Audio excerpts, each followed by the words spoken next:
dengan saya Ibu Retno Selanjari dalam mata kuliah Bahasa Indonesia. Kali ini saya akan membahas materi pengembangan bahasa Indonesia di era revolusi 4.0. Ilmuwan di pusat penelitian di Almaden telah berhasil menjalankan kalkulasi komputer kuantum yang dimana 1000 triliun molekul yang didesain khusus dalam sebuah tabung menjadi sebuah komputer kuantum 7 qubit yang mampu memecahkan sebuah versi sederhana perhitungan matematika yang merupakan inti dari banyak di antara sistem kriptografis pengamatan data. Kenapa ini saya sampaikan? Karena ini sangat terkait dengan diksi yang kemarin sudah ada di video pembelajaran terkait dengan pemilihan pemahaman, kemudian perangkuman, kemudian frame of reference untuk pemilihan diksi yang beragam itu ternyata bisa dipermudah dengan adanya pengembangan bahasa Indonesia di era revolusi 4.0. Peluang akan terjadinya pengkloningan berbagai objek ilmu pengetahuan tidak terkecuali dalam pengembangan bahasa bisa menjadi sebuah solusi efektif, khususnya pengayaan kosakata atau lebih sering kita dengar dengan istilah korpus Indonesia. Pengembangan pengkloningan kosakata dari bahasa resmi yang digunakan Perserikatan Bangsa-Bangsa atau PBB, dalam hal ini bahasa Tionghoa, Inggris, Prancis, Rusia, Arab, Spanyol ke dalam bahasa Indonesia akan dipermudah melalui teknologi pengembangan bahasa Indonesia di era revolusi 4.0.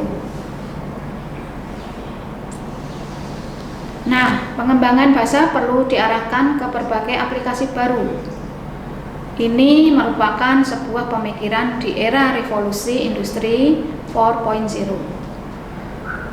Apa sih dampaknya untuk kita secara pribadi maupun secara kelembagaan? Dalam kosakata bahasa resmi PBB yang terdiri atas 6 bahasa tersebut, sebenarnya sudah sangat luar biasa banyaknya pilihan kata atau diksinya. Kosakata tersebut saling silang dimuat dalam kamus besar.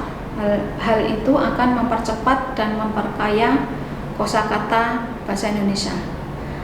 Jadi mungkin ketika di istilah bahasa Indonesia tidak ada, namun di bahasa Tionghoa mungkin ada sebuah kebiasaan tertentu yang hanya bisa diterjemahkan menjadi sebuah kata saja, itu akhirnya bisa diadopsi oleh bahasa Indonesia menjadi sebuah kata yang benar-benar baru yang membuat terbuka wawasan kita tentang sebuah budaya tertentu di Tionghoa.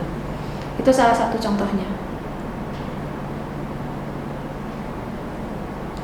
Nah, selain itu, apa saja sih kemungkinan adanya pengembangan revolusi industri 4.0 ini untuk pengembangan bahasa Indonesia? Yang pertama, terhubungnya jutaan manusia melalui perangkat bergerak, dalam hal ini adalah perangkat software yang sudah saya jelaskan di depan. Yang kedua, adanya daya proses yang sangat cepat dan masif karena bisa ditangkap secara bersamaan dan dalam waktu tempo yang sama di seluruh dunia. Yang ketiga, adanya kemampuan penyimpanan yang hampir tak terbatas sehingga kita bisa mengadopsi bermiliar-miliar bahkan triliunan kosakata dari berbagai negara. Yang keempat, adanya akses pengetahuan, hiburan, bisnis, edukasi dan sebagainya yang hampir tidak terbatas yang bisa kita adopsi. Dan yang terakhir adalah terjadinya berbagai terobosan baru yang juga akan semakin luas tentunya. Dalam hal ini mungkin dengan bernegosiasi secara menginternasional, maka kita juga bisa membuka peluang bisnis di berbagai bidang, bisa membuka peluang entrepreneur di berbagai lapisan, dan peluang-peluang yang lain yang mungkin bisa membuat kita bisa meniadakan pengangguran di negara kita.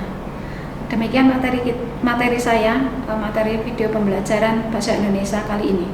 Ketemu lagi di video pembelajaran berikutnya.